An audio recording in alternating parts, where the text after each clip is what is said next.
When a child sees lack as a constant, the brain begins to treat poverty as a fixed character trait rather than a temporary state of the environment.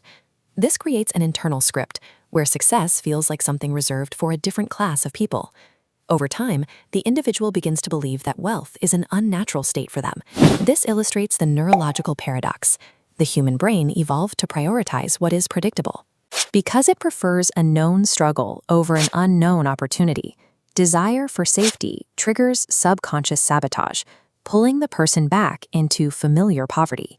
Moving past the 0 point requires more than a budget or a business plan. Instead, it requires a manual override of the biological systems designed to keep you exactly where you are.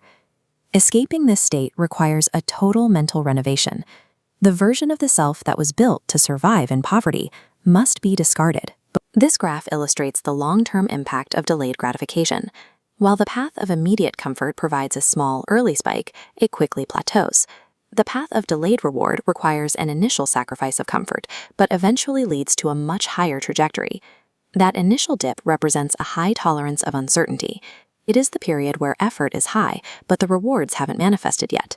Most people return to the comfort path during this phase because the brain fears the lack of a guaranteed outcome. By tolerating this uncertainty, a person stops chasing the appearance of success and starts focusing on the acquisition of rare and valuable skills. Your past stagnation was a biological success. Your brain executed its survival training perfectly by choosing the familiar over the unpredictable. However, those survival protocols are now the very things limiting your growth. While they once kept you safe, they cannot facilitate the transition to a life of abundance. Moving forward requires a conscious decision to value the potential of the unknown